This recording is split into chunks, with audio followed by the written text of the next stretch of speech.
이제 이번 주부터 신약 성경 보는데요.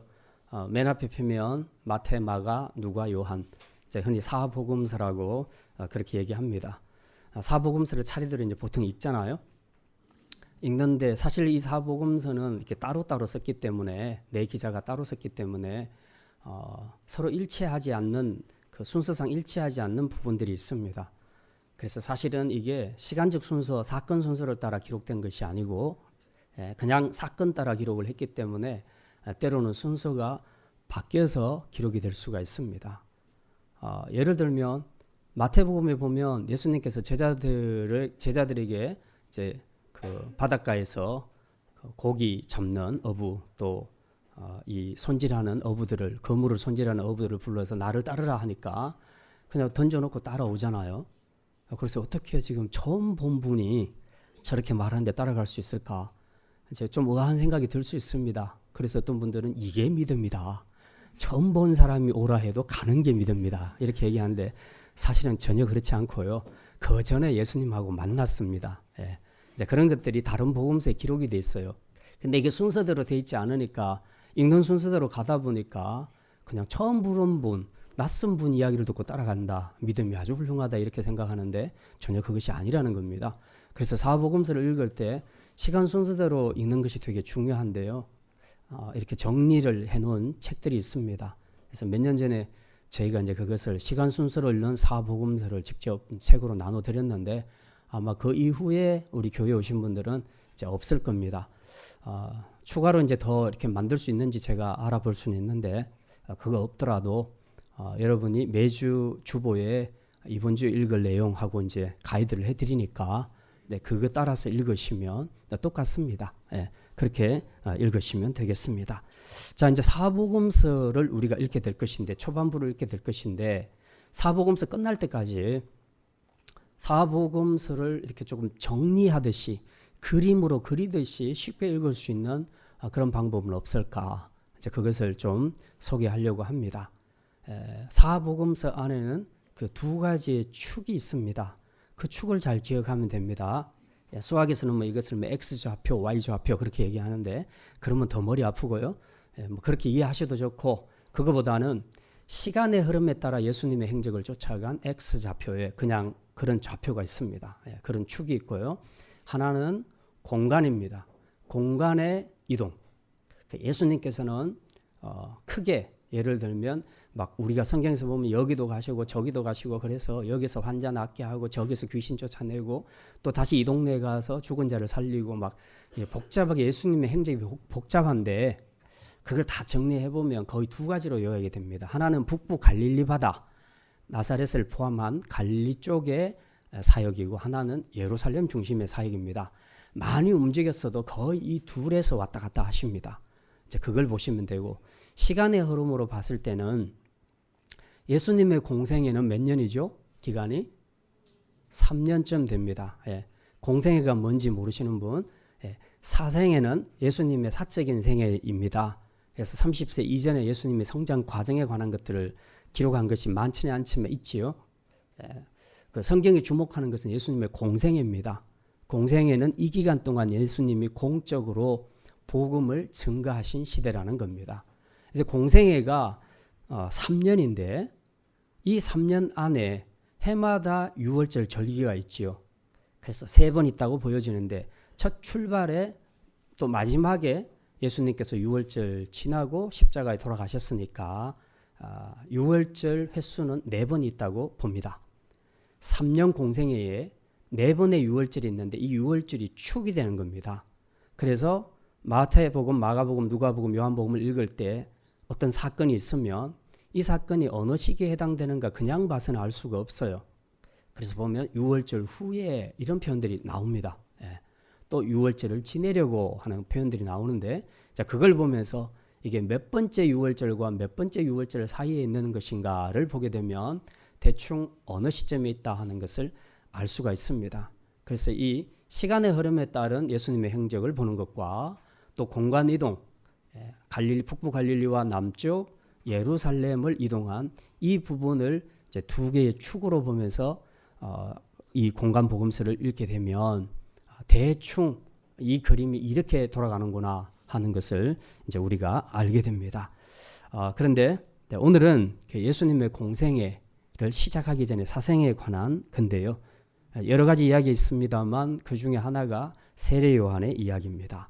세례 요한이 어떤 사람인가 하고 물으면 대부분 쉽게 대답하는 것이 주의 길을 예비하는 자라. 우리가 그렇게 알고 있습니다. 또 맞고요. 자, 그런데 이 세례 요한이 예수님의 길을 예비하는 자라 했을 때 단지 길만 닦는 자였는가? 그것에는 무슨 의미가 없겠는가 하는 그런 문제입니다. 사실은 세례 요한의 사역은 이 구약에서 신약으로 넘어오는 하나님의 구원 역사 전체에서 굉장히 중요한 의미를 가집니다. 그래서 세례 요한의 사역에 대해서 우리가 좀 알 필요가 있습니다. 쉽게 예를 들면 이런 겁니다. 우리가 이제 종종 드라마를 보게 되면 그 성인 주인공이 나오기 전에 그 성인 주인공의 어린 시절 이야기가 잠깐 나오죠. 몇 회 동안. 그때 이제 아역 배우들이 나와서 연기를 하게 되죠. 그때 이 아역 배우들이 어떻게 연기하고 어떻게 하느냐에 따라서 나중에 성인 연기자가 됐을 때 이제 그 모든 길을 잘 닦아놓는 역할을 하는 것이 아역 배우입니다. 그래서 아역 배우들이 자기 역할을 잘 해내면 나중에 성인 연기자들이 연기할 때 굉장히 수월하고 또 그것이 자연스럽게 연결되고 잘 돋보인다고 그렇게 얘기를 하죠. 성경 전체를 신구약 성경 전체를 하나의 대하 드라마라고 생각을 한다면 구약에서 계속해서 그 역사가 이어져 온 것이 이제 신약으로 넘어오는 그런 단계에 있습니다. 그런데 우리가 아는 것처럼 구약에서는 많은 메시지들, 설교들이 전부 상징적인 것들입니다. 예언하는 것들입니다. 장차 있을 그 실제에 관한 것들을 보여주는 모형이나 상징적인 것, 제사법도 마찬가지고요. 다 이제 그런 내용들이 주를 이루고 있습니다. 그런데 신약으로 넘어오게 되면 구약에 예언했던 것들이 모두 성취되는 것, 이루어지는 것, 가시적으로 나타나는 형태로 그렇게 진행되고 있습니다. 이제 여러분이 오늘 누가복음 읽으셨는데 이 공간복음 맨 앞이 마태복음이잖아요. 마태복음 바로 앞이 뭐죠? 구약의 말라기죠. 예. 구약의 말라기와 신약의 마태복음 1장은 종이 한 장 차이잖아요. 한 장만 넘기면 되죠. 근데 역사에서는 이 안에 400년의 세월이 흘렀습니다. 네. 그래서 말라기 이후에 예수님 출생까지 약 400년의 세월이 흘렀는데 이때 동안에는 모든 계시가 중단됩니다. 하나님께서 침묵하셨다는 거죠. 그리고 400년 뒤에 예수님의 출생을 통해서 하나님이 다시 계시의 말씀을 주십니다. 그래서 이 400년의 공백기를 우리는 신구약 중간사 혹은 중간시대라고 그렇게 표현을 합니다. 자, 이 중간시대 동안에 하나님께서는 그 계시를 나타내지 않으셨다가 이제 신약시대 예수님이 오실 때 우리 서양 역사 기록으로 AD에 속하는 거죠. BC에서 AD로 넘어오게 될 때에 이제 하나님께서 비로소 계시를 나타내 보여주셨는데 그게 바로 사복음서라는 겁니다. 그리고 사복음서의 첫 출발은 예수님의 탄생으로 시작되지요. 자, 이제 그러면 이 신약 시대의 전체 대하 드라마에서 신약 시대의 주제는 뭔가 하는 거죠. 구약에서 계속 약속해 왔던 것들이 성취됐다 했는데 그 약속해 왔던 것들이 뭐냐? 그게 바로 창세기 3장 15절에부터 시작하는 거죠. 세상을 구원할 메시아, 여자의 후손이 오리라. 그래서 구약의 메시지는 아무리 이 말 저 말 바꾸어도 가장 중요한 메시지, 응집시키면 하나로 나오는 것이 바로 세상을 구원할 메시아가 오실 것이다 하는 거죠. 이제 그 메시아가 바로 예수 그리스도다. 그걸 밝히는 것이 신약 시대입니다. 그리고 그 예언된 주인공이 드디어 이 땅에 오셨습니다. 오셔서 그분이 사역을 많이 하셨는데 3년 동안 예수님의 사역은 크게 세 가지로 그렇게 이야기를 되죠. 네. 하나는 하나님 나라 복음을 전하고 가르치는 사역. 두 번째는 이적과 기사 이런 것들을 통해서 병을 치유하고 귀신을 쫓아내고 또 죽은 사람을 살리는 이런 치유의 역사를 행하셨고요. 세 번째는 제자들을 훈련시키는 제자 훈련이 있습니다. 주로 예수님의 사역은 이제 이렇게 나타난다고 볼 수 있는데요. 어쨌든 예수님이 보여주신 이 사역을 통해서 신약 성경이 보여주고자 하는 메시지는 뭐냐? 그게 바로 하나님 나라가 이 땅에 임하기 시작했다 하는 겁니다. 하나님 나라는 이런 거다 하고 보여주는데 그게 바로 병든 자를 고치는 거죠. 그래서 하나님 나라에는 병자가 없다는 뜻입니다. 하나님 나라에서는 죽은 자를 살려내니까, 예수님이 죽은 자를 살려내니까 하나님 나라에서는 죽는 일이 없다는 뜻입니다. 그래서 예수님이 하신 말씀과 사역을 통해서 하나님 나라는 이런 것이구나 하는 것을 알게 된다는 거죠. 그래서 막연하게 하나님 나라를 생각하고 있다가 어느 날 예수님이 하시는 일들을 통해서 하나님 나라는 저런 거구나. 아픈 자가 없네. 다 고쳐주시네. 하나님 나라는 진짜 질병이 없구나. 죽음도 없구나. 뭐 굶어 죽는 것도 없구나. 싸우는 것도 없구나. 다투는 것도 없구나. 이제 다 이렇게 하나님 나라 속성들을 발견하게 된다는 것입니다. 자, 이게 바로 이제 예수님께서 하신 일인데요. 자, 중요한 것은 오늘 본문은 예수님 이야기가 아니고 예수님이 주인공으로 오셔서 이 사역을 할 수 있도록 그 길을 예비한 사람이 있었는데 그게 바로 세례 요한이라는 것입니다. 세례 요한이 예수님의 길을 예비하는 자로 와서 그 길을 닦지요. 오늘 요한복음 본문에 보면 높은 산은 낮아지고 또 골짜기는 도두어지고 그 높은 산은 너무 높으니까 올라갔다 내려오기가 불편하니까 깎아버리고 그리고 골짜기는 푹 꺼져 있으니까 불편하니까 흙으로 메워버려서 결국 평탄한 대로를 만든다는 거죠. 그래서 예수님이 복음 전할 때 사람들이 잘 받아들이도록 세례 요한의 길을 닦는 일을 했다는 거죠. 평탄한 길을 닦는 그 일을 했다고 그렇게 이야기를 하고 있습니다. 그래서 세례 요한은 하나님이 보내신 예수님의 길을 예비하는 자로 오신 그런 사람이다. 사역자다 하는 것을 우리가 기억하고 이제 오늘 본문에 들어가면 되겠습니다. 세례 요한을 이야기하기를 흔히 말라기에서 말하는 엘리야 선지자라고 이야기합니다. 말라기에서 4장 5절 6절에 보면요. 실제로 이렇게 말합니다. 보라 여호와의 크고 두려운 날이 이르기 전에 내가 선지자 엘리야를 너희에게 보내리니 그가 아버지의 마음을 자녀에게로 돌이키게 하고 자녀들의 마음을 그들의 아비에게로 돌이키게 하리라. 마지막 날 하나님께서 엘리야를 또 한 번 보낸다는 겁니다. 옛날에 있었던 엘리야가 아니고 이게 바로 세례 요한인데 세례 요한이 엘리야의 심정을 품고 이제 복음을 열심히 전했던 겁니다. 우리 아시죠? 엘리야가 어떤 일을 했던가? 아합 왕 시대에 온 민족이 전부 배역의 길을 걸어갈 때에 바알의 선지자들과 싸워서 이긴 사람 아닙니까? 네.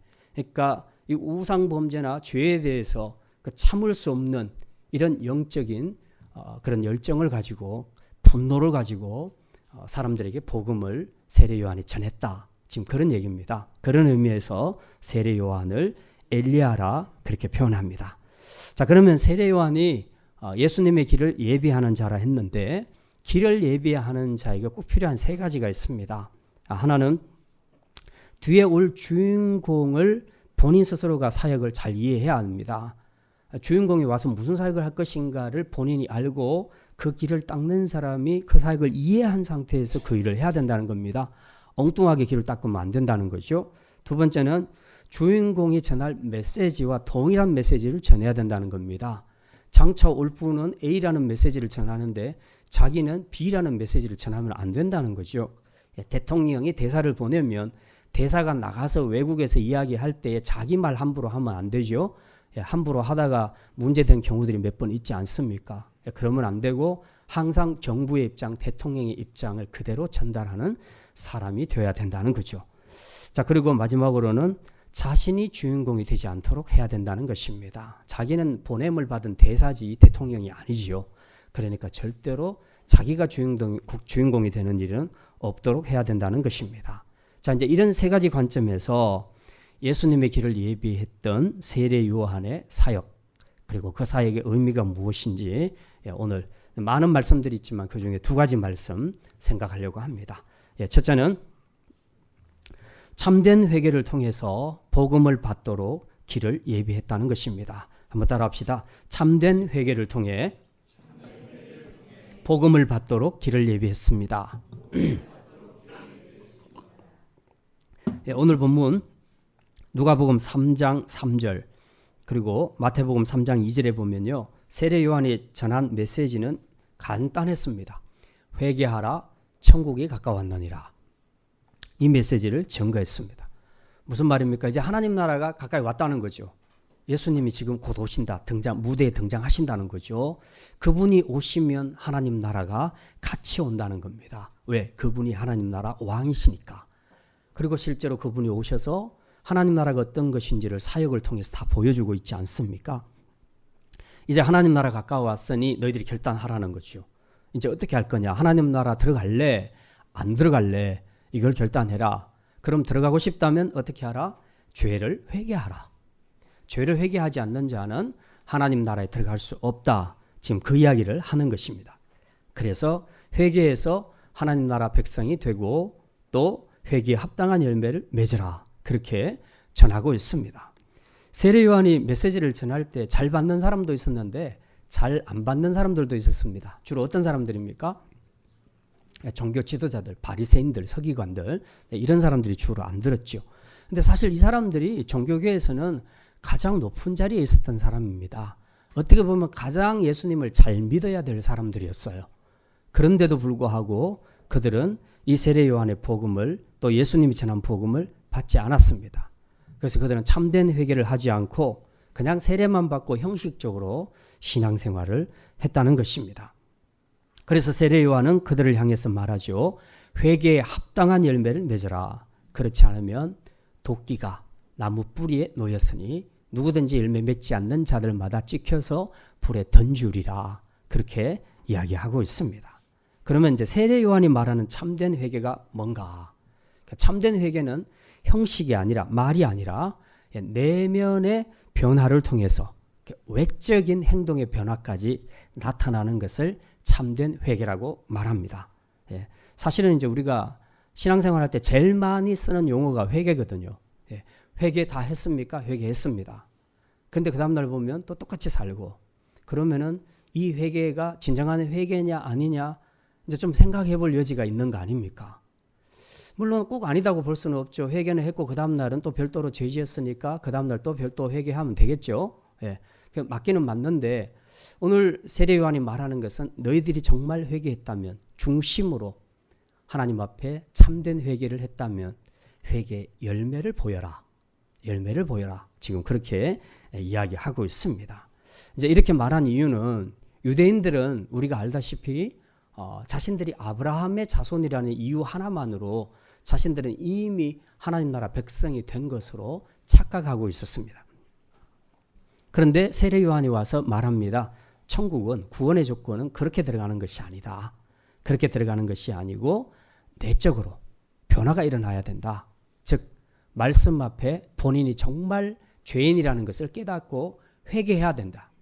회개해서 회개에 합당한 열매를 보이는 삶을 살 때에 그가 비로소 구원받았다고 말할 수 있다. 그렇게 말하는 것이죠.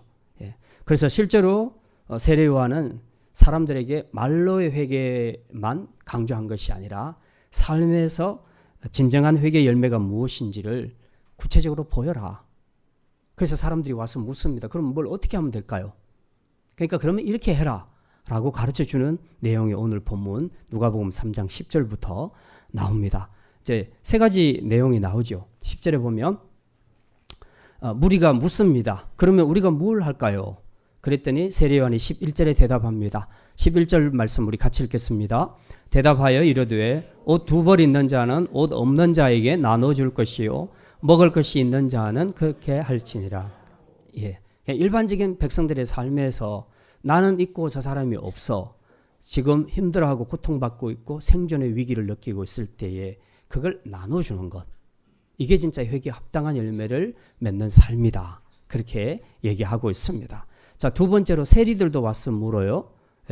12절에 보면 세리들도 세리를 받고자 하여 와서 이르되 선생이여 우리는 무엇을 하리까? 세리 입장에서 뭘 해야 될지를 묻습니다.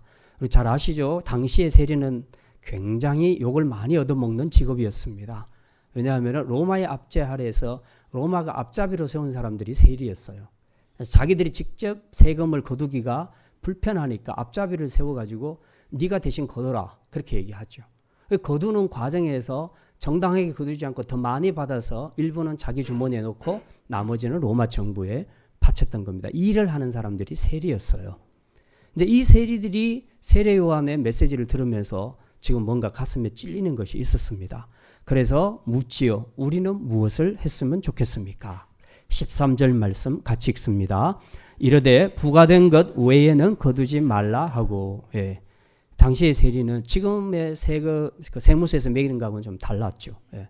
그냥 임의로 막 불러서 거두고 일부 챙기고 이렇게 진행됐습니다. 그래서 다 알았어요, 유대인들이. 그러니까 세리만 보면 도둑놈이라 그랬습니다. 저런 도둑놈이 있나.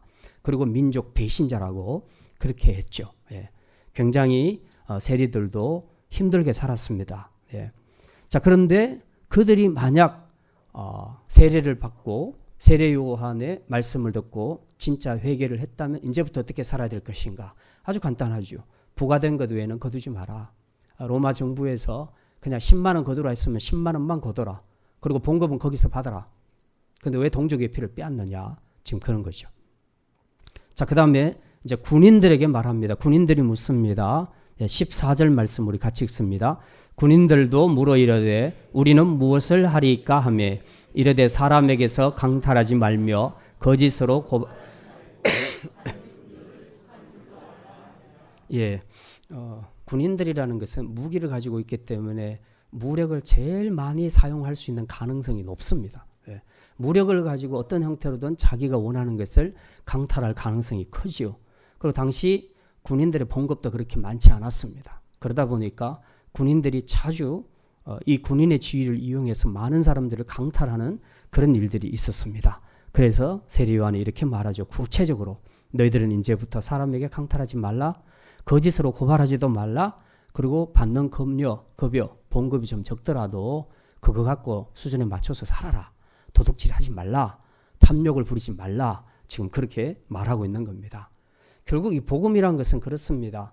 우리가 복음을 받아들여서 지금보다 훨씬 더 억대 부자가 되고 막 이렇게 되는 모든 것을 마음대로 누리고 사는 그런 삶이 아니라 우리의 삶은 전혀 달라지지 않을 수 있습니다. 그냥 봉급쟁이는 그대로 봉급쟁이로 살 수 있는 거고요. 힘들게 살 수 있어요. 다만 우리에게 달라지는 것은 복음을 통해서 우리가 급여를 족한 줄 알고 자족하며 살고 여기에 맞게끔 내가 내 수준을 낮춰서 검소하게 사는 겁니다. 이게 복음으로 사는 삶이에요.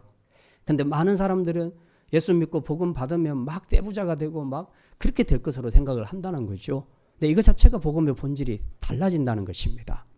그래서 오늘 세례 요한도 분명히 우리에게 말합니다. 너네들이 정말 참된 회개를 하고 세례를 받았다면 이제는 무슨 상황이 확 바뀌어질 거라고 생각하지 말고 너희 마음 자세부터 바꿔라. 그래서 하나님의 뜻대로 바르게 진실하게 공의를 따라 사랑을 베풀며 살아라. 그렇게 이야기하고 있습니다. 자, 근데 이제 세례 요한의 이런 가르침은 구약과 비교했을 때 전혀 새로운 것이 아니었습니다. 우리가 구약의 선지자들의 그 가르침을 보면 10계명도 크게 뭐 10개 중에서 2개로 요약하면 그거 아닙니까? 위로는 하나님을 사랑하라. 그리고 수평적으로는 내 이웃을 내 몸과 같이 사랑하라. 그거죠. 하나님 사랑하면 4가지 위에 4가지 계명 다 지키고요. 그 다음에 수평적으로 우리가 이웃을 사랑하게 되면 5계명 부모 순종으로부터 마지막 계명까지 저절로 지키게 돼 있다는 것입니다. 그러니 사실은 신약 시대에 전하는 그리스도인의 삶의 윤리나 구약 시대의 그리스도인의 삶의 윤리가 별로 본질적으로 다를 것이 없다는 거예요. 똑같은 이야기를 지금 하고 있는 것입니다. 다만 신약 시대에 다른 것이 있다면 이걸 내 힘으로 할 수 있겠느냐 했을 때에 이게 힘들다. 내 힘으로는 다 하기 힘들다. 그래서 내 안에 오신 주님이 성령께서 나를 도우실 때에 우리가 이 계명을 지킬 수 있다 하는 것이 구약과 신약의 차이점이다. 그렇게 말할 수가 있습니다. 어쨌든 이제 구약 시대 백성들도 구약 선지자들에게 이 메시지를 들었지만 안 듣는 사람이 많았죠. 불순종했습니다. 그래서 결국은 어떻게 돼요? 유다 백성들이 바벨론으로 포로로 잡혀가게 되죠. 신약 시대에는 하나님이 세례 요한을 통해서 보냈습니다. 말씀을 전했는데 역시 듣는 사람은 듣지만 안 듣는 사람들도 있었다. 주로 바리새인들과 종교 지도자들이 안 들었다는 거죠. 그들은 뭘 좀 알고 있다고 생각하니까 더 안 듣는 겁니다. 네, 그렇게 해서 결국 이렇게 회개에 합당한 열매를 맺지 못하는 자들은 결국은 도끼가 나무 뿌리에 놓였으니 이제 찍어서 넘어갈 일만 남아있다. 하나님의 심판을 받으리라. 그렇게 말씀하고 있습니다. 그래서 세례 요한은 엘리야와 같은 불타는 심정으로 사람들에게 메시지를 전해서 다 회개할 수 있도록, 그래서 예수님 잘 믿고 천국 백성이 될 수 있도록 그렇게 메시지를 전했다는 것입니다. 사실 복음을 받는 일에 회개보다 더 효과적인 것은 없습니다. 물론 우리가 복음을 들을 때 죄인임을 깨닫게 되어서 우리가 회개할 수도 있지만, 그게 아니더라도 자기가 자기 죄인됨을 잘 인지하고 있는 사람은 조그만 하나님의 말씀 앞에서도 쉽게 하나님 앞에 회개합니다. 그렇게 회개할 때 하나님께서 회개하는 자들에게 더 풍성한 진리의 복음을 허락하게 되는 것입니다. 그래서 회개는 사람의 마음을 옥토밭으로 만드는 비결이다. 그렇게 말씀하고 있습니다. 복음의 씨가 각 사람의 마음에 뿌려지는데 어떤 사람들은 열매를 많이 맺고 어떤 사람들은 열매를 맺지 못하게 되는 여러 가지 이유 중에 가장 큰 것이 뭐냐? 회개를 안 한다. 자기가 말씀 앞에서 얼마나 지금 믿음으로 바르게 살지 못하고 있는가를 깨닫지 못하는 사람한테는 열매가 맺혀지지 않는 겁니다. 이 씨가 들어가서 이게 뿌리를 내려야 거기서부터 나무가 되고 열매가 맺을 건데 못 들어가는 거예요. 마음이 강팍해서. 본인이 죄인 아니라는데 뭐. 그러니까 하나님 말씀 들어가도 회개를 안 하니까 이 씨가 못 들어가서 열매를 맺지 못하게 되는 것입니다. 이제 바로 이런 것이죠. 그래서 이 회개, 정직하게 회개를 잘하는 사람이 진짜 하나님의 은혜 받을 가능성이 훨씬 크다. 이게 바로 옥토밭이다 하는 것을 우리가 알 수 있습니다. 그래서 세례 요한은 다른 것보다도 먼저 너희들의 죄를 회개하라. 너희들이 어떻게 살았는지 너희가 더 잘 알지 않냐. 그러니 예수님 오시기 전에 빨리 회개해라. 그리고 복음 받게 되면 진짜 너희의 삶이 달라질 것이다. 그렇게 말씀하고 있습니다. 우리가 하나님의 말씀을 들을 때에 뭔가 내 안에 해결되지 못한 죄가 있다면, 지금 이 자리에서도 저나 여러분이 하나님 앞에서 지금 숨기고 있는 어떤 큰 죄가 있다면 말씀을 들을 때 잘 안 들어와요. 그 들어오다가 자꾸 걸립니다. 이 죄 때문에. 이게 죄라는 이 가시를 다 빼내야 말씀이 들어가게 되는데, 그런데 그게 안 됩니다. 우리 안에서 회개가 없으며. 그래서 회개하지 않고 가만히 앉아서 설교를 듣게 되면 듣기는 덜어서 귀로는 들어오는데 내 심령의 변화가 일어나기가 어렵습니다.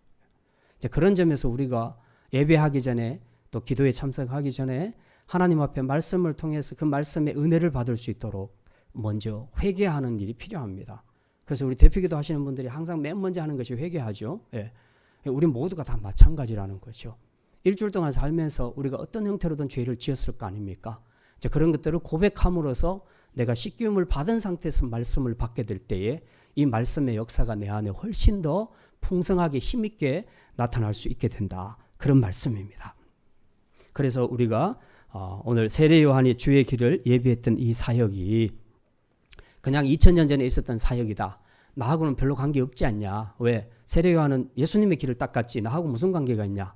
그렇게 생각하지 마시고 이제 이 세례 요한의 사역이 길을 닦는 사역이라면 이제 우리도 역시 말씀을 받기에 합당한 자가 될 수 있도록 우리 안에 있는 죄라는 가시 덤불을 다 빼내고 옥토밭으로 잘 만들어야 된다는 겁니다. 회개를 통해서 잘 만들어서 이제 주님께서 주시는 말씀을 통해서 30배, 60배, 100배의 결실을 거둘 수 있는 바로 이런 축복의 사람이 되어야 한다는 것이죠. 이제 우리가 앞으로 신앙생활을 하면서 천국 가는 그날까지 구원은 받았어도 날마다 발을 씻어야 하는 것처럼 우리는 하나님 앞에서 믿음으로 살지 못했던 것들 다 하나님 앞에 회개하며 나갈 때에 그 마음으로 준비되어 있는 자들에게 하나님께서 말씀을 통해서 역사하시고 은혜를 주신다는 것입니다. 네, 이런 은혜가 저와 여러분에게 있기를 주님의 이름으로 축원합니다. 두 번째, 마지막 두 번째는요. 세례 요한은 외치는 자의 소리로 겸손히 자신의 역할을 수행했습니다. 한번 따라합시다. 외치는 자의 소리로 겸손히 자신의 역할을 수행했습니다. 예, 3장 4절 말씀 우리 잠깐 보겠습니다. 누가복음 3장 4절 말씀입니다. 4절 말씀 같이 읽습니다. 선지자 이사야의 책에 쓴 바 광야에서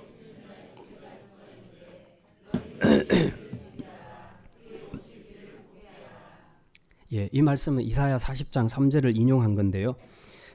이사야 선지자가 예언할 때 내용이 이런 겁니다. 광야라는 것은 아무도 살지 않는 아주 쓸쓸하고 외로운 땅입니다. 근데 지금 바로 그곳에서도 세례 요한이 전혀 개의치 않고 듣든지 말든지 사람들이 듣든지 말든지 외치는 자의 소리로 너희들은 회개하라. 하나님 나라가 가까워 왔다라고 그렇게 복음을 증거했다는 것입니다. 언젠가 한번 그런 말씀 제가 드린 것 같기도 한데요. 그 이제 명절이 되면 가족들이 이제 다 모이잖아요. 모여서 뭘 하겠습니까? 여러분은 뭐 하고 지내시는지 잘 모르겠어요. 예. 주로 고도리를 많이 치시는 가족들도 있고요. 예. 뭐 또 서양 쪽에 발달하신 분들은 트럼프 포카놀이를 많이 하시기도 하고요. 요즘은 다 각자가 들고 다 게임 하느라고 이 핸드폰 들고 바쁜데 저희들은 앉아서 그냥 이야기해요. 이야기하다가 누가 TV 틀어서 보면 이제 같이 또 보다가 이야기하다가 자연스럽게 그런데 한 분은 보니까 그게 영화가 하나 나오는데 미녀는 괴로워하는 영화가 있었습니다. 좀 오래된 영화예요. 근데 이제 거기에 보면 스토리가 이런 거예요. 그 굉장히 몸이 뚱뚱하고 못생긴 여자가 있는데 노래는 기가 막히게 잘하는 거예요. 그런데 자기가 무대에 설 수 없는 게 그 자신의 그 외모, 뚱뚱한 몸과 이 외모 때문에 무대에 설 수가 없는 거죠. 안 세워져요. 근데 아주 몸이 날씬하고 예쁜 여자가 있는데 그 여자는 또 노래를 못해요. 그래서 이 여자가 나가서 노래를 부르면 뒤에서 실제 노래는 무대 뒤에서 이 뚱뚱한 여자가 불러주는 거예요. 그 노래를 너무 잘 부르니까 사람들은 다 이 여자가 부른지 알아요. 근데 이 여자는 립싱크를 하는 거예요, 그냥. 이제 그러다가 나중에 이제 거기에 대한 환멸을 느끼고 이제 자기도 무대에 서봐야 되겠다 이런 집념을 가지고 이제 다이어트를 시작하죠. 그렇게 해서 날씬해져서 이제 성형수술도 하고 그렇게 해서 이제 멋진 여자로 이제 거듭나서 뭐 이런저런 이야기를 겪는데요. 자, 문제는 뒤에서 자기를 무대에 설 수 없게 하는 자기 이 외모 때문에 뒤에서 노래로만 부르는 그 인생, 그 인생을 생각했을 때에 야, 이게 정말 얼마나 참 안타까울까. 이 여자에게 있어서 자기 존재는 무대에서 없고요. 오직 목소리만 있습니다. 그런데 그 목소리도 실제는 자기 것인데 자기 것이 아닌 것처럼 그렇게 관중들에게 인식되죠. 실제 자기 존재는 무대에 없다는 것입니다. 이름도 얼굴도 존재도 없고 오직 자기 목소리만 남의 여자의 입술을 통해서 지금 나가는 거지요. 사람이 살면서 이렇게 자기 존재가 없이 남의 목소리로 살아가는 것, 이것이 생각해 보면 참 얼마나 자존심 상하는 일입니까? 예. 무대에는 남이 서고 그리고 자기는 그의 목소리로만 그렇게 존재하고 산다면 이거보다 더 자존심 상하는 일이 있을까? 그런 생각이 들 수 있죠. 그래서 사람들은 존재감이 없는 조연 역할은 잘 안 하려고 하지요. 들러리 서는 것은 싫어합니다. 예. 사람이라면 누구나 무대에서 자기가 주연으로 서기를 바라는 그런 마음이 있습니다. 그런데 주연이 아닌 조연을 하라고 하면 그것도 다른 사람의 목소리로만 그렇게 존재하라고 하면 이건 참 힘든 일이 아니겠습니까? 그러니까 오늘 본문에 나오는 세례 요한은 지금 바로 그런 생을 살고 있습니다.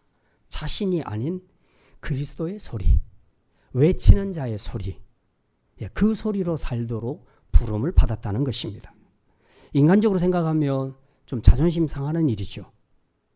지금 본인의 소리를 내고 싶은데 본인의 말을 하고 싶은데 그게 아니라 주님이 하게 하시는 말만 이렇게 외치는 자의 소리로 살아라는 겁니다. 이게 세례 요한에게 주어진 미션이었다는 거죠. 그래서 인간적으로 생각하면 참 자존심 상할 수 있는 그런 일일 겁니다. 그런데도 불구하고 이 세례 요한은 이것이 자기에게 주어진 역할이고 미션이라고 생각해서 이것을 성실하게 잘 수행해냅니다. 조연으로서 전혀 불만을 나타내지 않고 그냥 소리로만 나는 주님의 소리로 살겠습니다. 그것에 만족하고 열심히 자기에게 주어진 조연의 역할을 잘 감당했습니다. 잘 감당했더니 어떤 일이 있었는가? 누가복음 3장 15절에 사람들이 이렇게 평가합니다. 3장 15절 같이 읽습니다. 백성들이 바라고 기다림으로 혹 그리스도신가 심중에 생각하니. 사람들이 세례 요한이 하는 설교를 들어보니까 기가 막히거든요. 막 가슴을 막 전곡을 찌르고 많은 사람들이 눈물을 흘리면서 회개하고 주님 앞으로 돌아오는 역사가 지금 일어나고 있는데, 야, 이거 보통 사람이 아니구나. 영적으로 굉장한 카리스마가 있구나. 이 사람이 도대체 누굴까? 그리고 생각해 보니까 혹시 자기들이 그토록 기다렸던, 구약에 예언했던 그 메시아 그리스도가 아닐까라는 생각을 하게 된 겁니다. 왜냐하면 이렇게 출중한 선지자를 신약시대에 본 적이 없어요. 그러니까 사람들이 그렇게 생각한 겁니다. 그래서 15절에 말하죠. 사람들이 바라고 기다림으로 누구를? 메시아를 바라고 기다리고 있었기 때문에 모든 사람들이 요한을 보니까 저 메시아구나, 혹 그리스도가 아닌가 심중에 그런 생각이 들었다는 겁니다. 그 조연이, 요즘은요 가끔 보면 조연이 막 뜨는 경우들이 있어요. 분명히 주연이 아니고 조연이었는데 조연 역할을 너무 잘하니까 사람들이 조연을 막 칭찬합니다. 그래서 뜨는 조연들이 가끔 있잖아요. 지금 세례분이 그리스도가 아닐까라는 오해를 할 정도로 그렇게 대단했다는 겁니다. 실제로 세례 요한의 메시지는 아주 힘이 있었고 많은 사람들은 그가 전하는 말씀 앞에서 회개하고 또 세례를 받았습니다. 가는 곳마다 엄청난 군중들이 몰려다니기 시작하는데 정말 인기 대박이죠. 요즘으로 말하자면 완전 아이돌입니다. 지금 그런 사람이 됐어요. 군중들이 가는 곳마다 몰려다니는 겁니다. 이쯤 되면 세례 요한이 어깨에 힘줄 만도 하지요. 또 이제는 자기 자신을 중요한 인물이라고 부각시킬 만하기도 합니다. 그런데 오늘 본문 3장 16절에 보면 전혀 그렇게 대답하지 않습니다. 자기를 그리스도로 생각하고 있는 사람들을 향해서 명확하게 아니다고 말합니다. 16절 말씀 우리 같이 읽겠습니다. 요한이 모든 사람에게 대답하여 이르되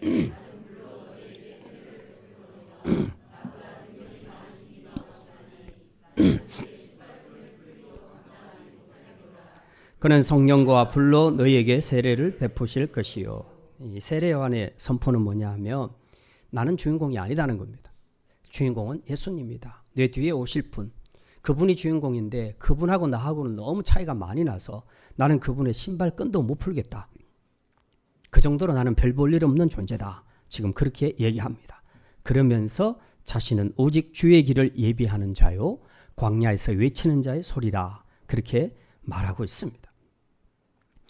결국 이제 조연들도 연기를 잘하게 되면 스포트라이트를 받고 그렇게 해서 인기를 얻을 수가 있는데 이때 제일 조심해야 될 것이 본인이 주인공인 것처럼 착각할 수가 있고 그때 교만하기 쉽다는 겁니다. 이때 조심해야 되죠. 여전히 주인공이 아닌 것은 아닌 거죠. 세례 요한이 아무리 인기가 있었어도 결코 메시아가 될 수 없고 그리스도가 될 수 없는 겁니다. 그 자리에 설 수가 없는 겁니다. 그 흉내를 내서도 안 되는 겁니다. 그래서 세례 요한은 이걸 정확하게 알고 자신은 그분의 길을 예비하는 자라 나는 그분의 신발끈을 풀기도 감당치 못하겠다라고 겸손하게 자기를 분명히 고백하고 있습니다.